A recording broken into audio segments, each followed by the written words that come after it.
The day I turned 25, the people I called mom and dad didn't hand me a birthday card.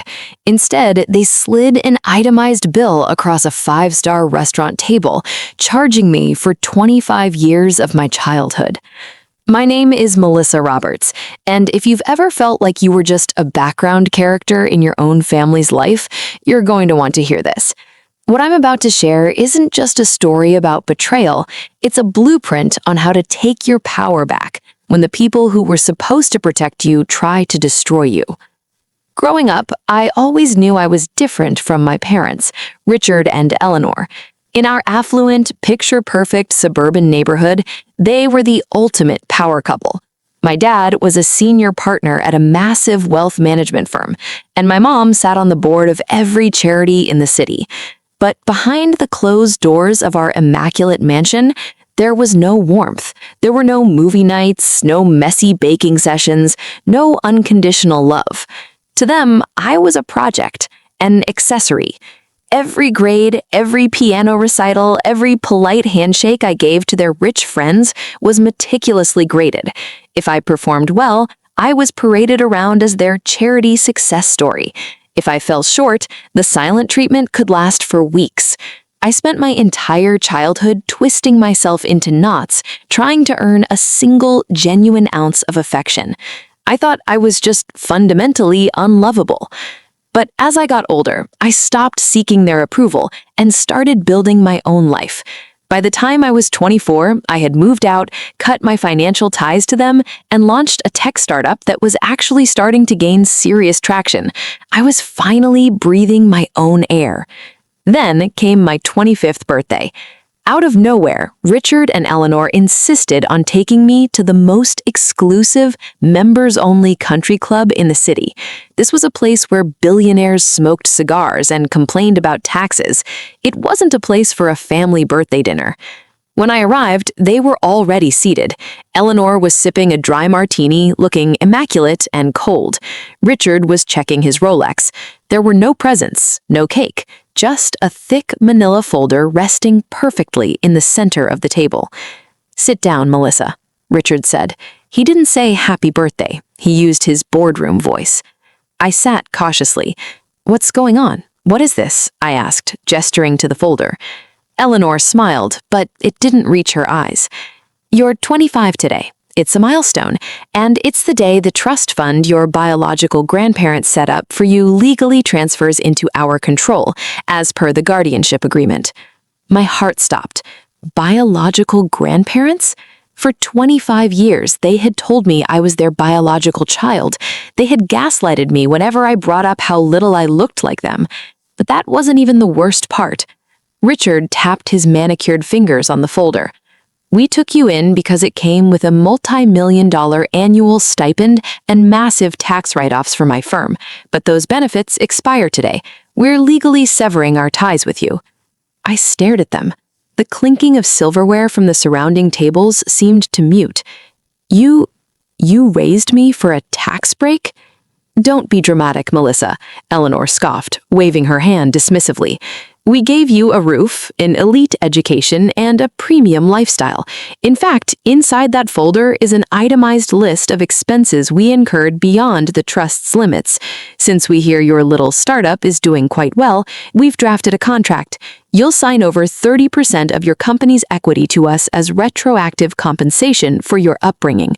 If you don't, we will tie you up in litigation until your business bleeds out." They sat back, crossing their arms, waiting for me to break. They expected tears. They expected begging. They expected the scared little girl they had manipulated for 2.5 decades. But they had fundamentally underestimated who I had become. You see, what Richard and Eleanor didn't know was that 6 months prior, I had gone to a doctor for a routine genetics test due to a minor health scare. The test came back with anomalies that made it biologically impossible for them to be my parents. That single thread unraveled everything. I didn't cry. I didn't yell.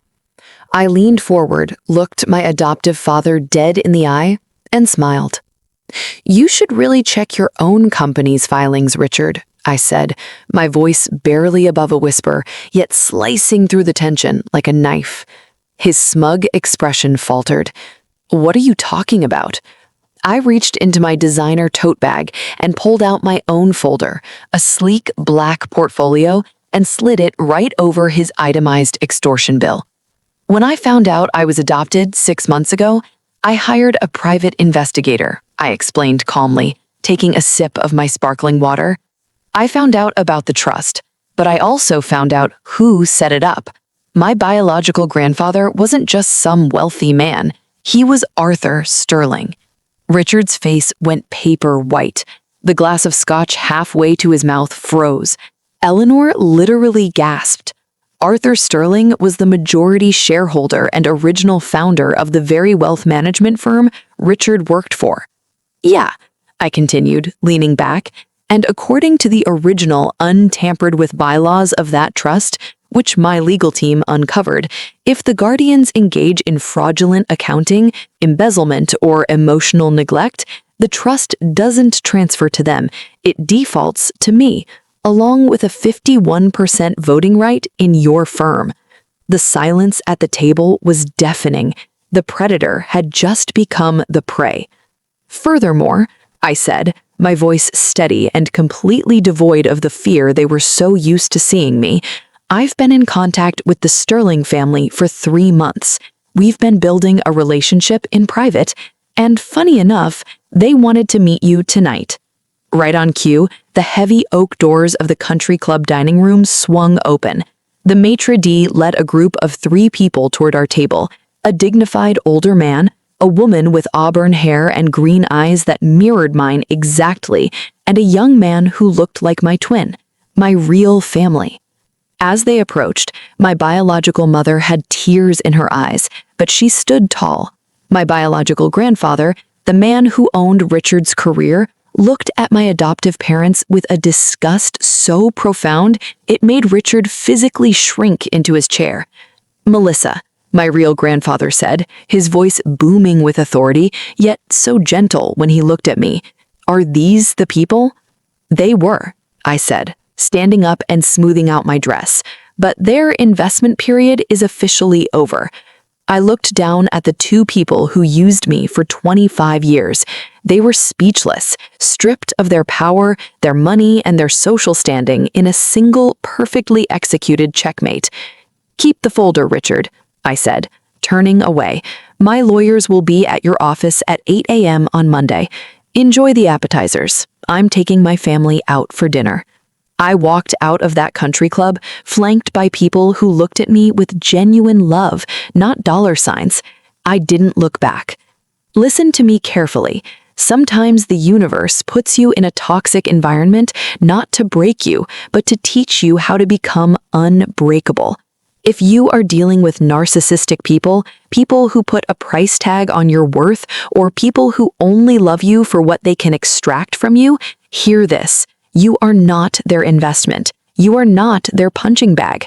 Revenge isn't about getting loud or getting violent. True revenge is elevating your life so high that their toxic hands can no longer reach you.